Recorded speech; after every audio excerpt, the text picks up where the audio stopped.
Selamat pagi, saudara-saudara kekasih-kekasih Tuhan. Selamat berjumpa lagi di hari Minggu 8 Januari 2023. Mari kita siapkan hati dan pikiran kita, karena kita akan menerima firman Tuhan yang akan mengajari kita supaya hidup kita lebih berkenan lagi di hadapan Tuhan. Renungan hari ini berjudul Kerakusan yang Membawa Kematian. Bacaan firman Tuhan diambil dari Bilangan pasal 11 ayat 4-35. Yang akan kita baca sekarang adalah Kitab Amsal pasal 23 ayat 1-3. Demikian bunyinya. Bila engkau duduk makan dengan seorang pembesar, perhatikanlah baik-baik apa yang ada di depanmu. Taruhlah sebuah pisau pada lehermu, bila besar nafsumu. Jangan ingin akan makanannya yang lezat, itu adalah hidangan yang menipu. Katak Amazon bertanduk adalah seekor katak yang memiliki ukuran yang sangat besar dibandingkan dengan katak-katak lain. Amfibi gemuk ini dapat tumbuh sepanjang 20 cm dan banyak ditemukan di Kolombia sampai ke Brasil, khususnya di rawa-rawa daerah Sungai Amazon. Katak ini memiliki 2 tanduk runcing yang mencuat dari kepalanya, karena itu dia dinamai katak Amazon bertanduk. Katak yang betina ukurannya lebih besar dari yang jantan, namun warna kulitnya tidak secerah yang jantan. Tetapi yang jauh lebih menarik untuk dibahas dari hewan ini adalah nafsu makannya yang luar biasa besar. Katak ini sangat gemuk dan merupakan katak paling rakus di antara katak-katak jenis lainnya. Sangat sering katak ini ditemukan dalam keadaan mati, sewaktu berusaha mencoba menelan mangsa mereka yang terlalu besar, sehingga mulut mereka masih berisi mangsa yang tersangkut dan tidak dapat tertelan, sehingga ia mati. Nafsu makan berlebihan sungguh sangat berbahaya, saudara. Ternyata bukan cuma katak yang bisa mengalami hal ini. Alkitab menyampaikan sebuah kisah tragis dari bangsa Israel yang mati konyol karena tidak dapat mengendalikan nafsu rakus mereka yang liar. Kisah tragis ini terjadi di daerah yang diberi nama Kibrot Ta'awa. Dikatakan bahwa waktu itu ada orang-orang bajingan yang kemasukan nafsu rakus, hingga mereka berteriak meminta makan daging. Hal ini terjadi karena mereka bosan dengan mana yang tiap hari mereka makan. Akhirnya Musa datang kepada Tuhan dengan membawa segala keluhan bangsa itu, dan singkat cerita Tuhan mengirimkan burung-burung puyuh dari arah sebelah laut dalam jumlah yang luar biasa besar ke sekeliling perkemahan mereka. Burung-burung itu dihamburkan Tuhan begitu saja, sehingga dapat dengan mudah dikumpulkan orang Israel. Tetapi hal mengerikan terjadi ketika orang-orang rakus yang mengeluh itu dengan bernafsunya langsung memakan burung itu. Dan sewaktu daging burung itu sudah di mulut mereka dan belum sempat dikunyah, Tuhan yang sangat murka memukul orang-orang rakus tersebut dengan tulah yang besar, sehingga mereka mati dalam kekonyolan mereka sendiri. Kondisi ini sama seperti katak Amazon bertanduk yang mati karena makanan.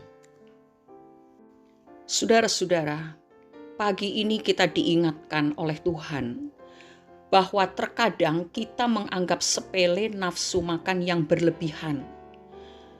Tetapi sadarkah kita bahwa ternyata kerakusan adalah suatu kesalahan di mata Tuhan? Ayat dalam Amsal yang telah kita baca tadi memberikan nasihat kepada kita untuk mencegah nafsu makan yang berlebihan. Dikatakan jika nafsu makan kita besar, taruhlah sebuah pisau pada leher kita. Sebagai bukti bahwa nafsu makan yang berlebihan adalah hal yang membahayakan, hal yang jelek, kita bisa lihat bagaimana berbagai macam penyakit dapat timbul karena seseorang tidak dapat mengendalikan nafsu makannya. Saya tidak perlu membahas penyakit-penyakit apa saja yang diderita oleh banyak manusia yang tidak bisa mengendalikan nafsu makannya.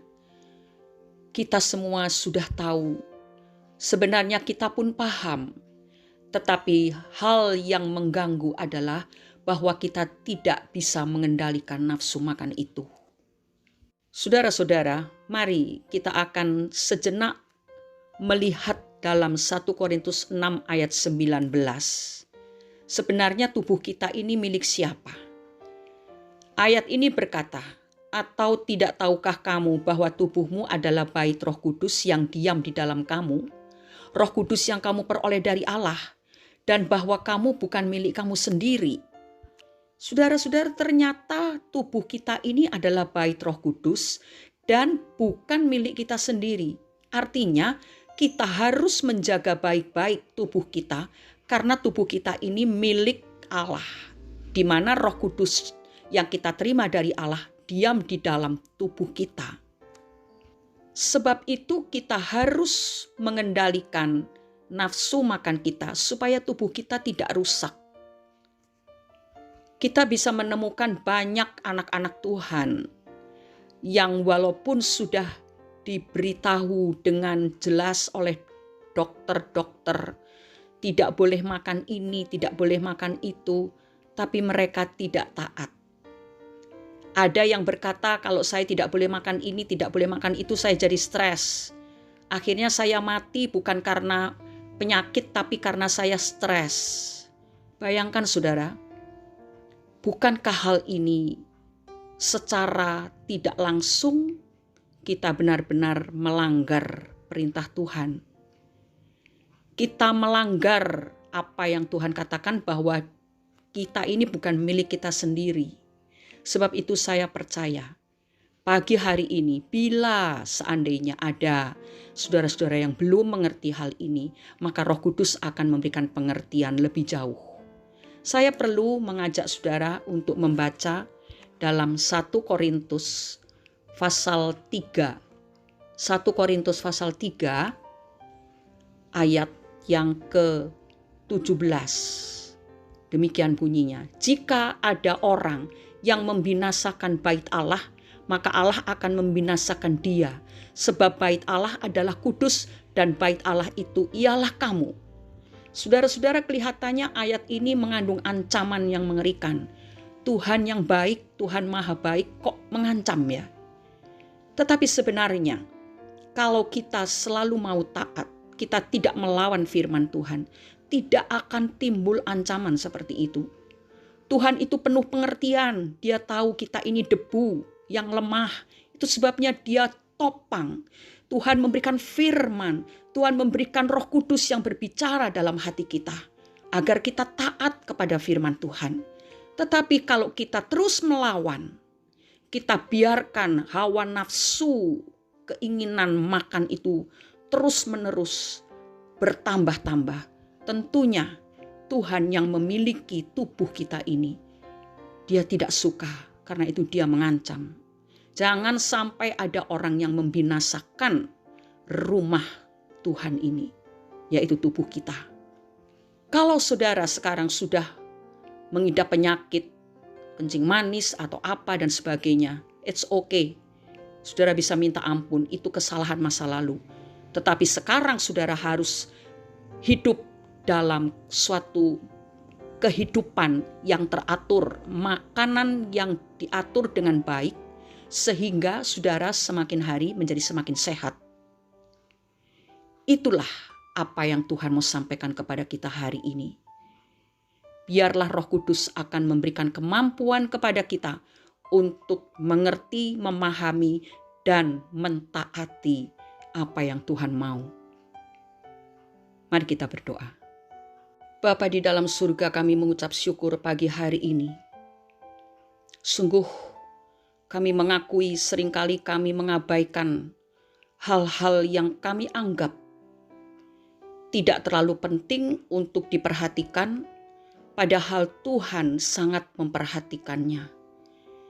Bapa, tolonglah kami supaya dapat mengontrol nafsu makan kami yang mungkin terlalu berlebihan sehingga menimbulkan banyak penyakit dalam tubuh kami.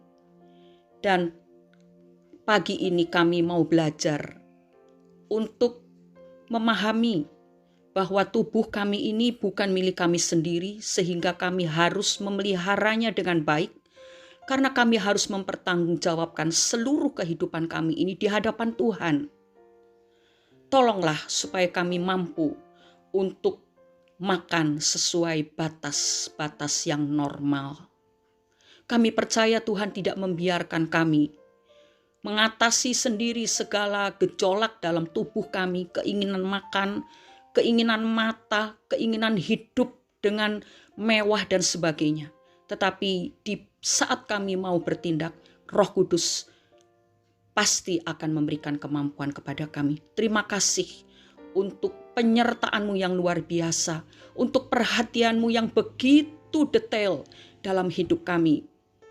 Kami merasakan kasih-Mu yang luar biasa, Tuhan. Engkau mengawasi kami, Engkau sungguh meneliti hidup kami. Karena Engkau tidak mau kehilangan kami, itu kami tahu dengan pasti. Karena kasih-Mu yang sudah menebus kami dan mempersiapkan kami untuk menjadi mempelai perempuan dari Yesus Kristus, kepala gereja yang adalah mempelai laki-laki. Terima kasih Bapa di surga. Tanamkanlah firman-Mu dalam hati kami, dan kami mau taat menuruti apa yang Tuhan katakan. Dalam nama Tuhan Yesus Kristus kami sudah berdoa dan mengucap syukur. Amin.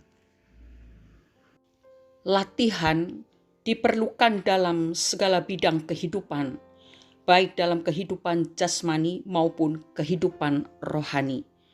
Mari berlatih diri untuk memelihara tubuh ini dengan baik.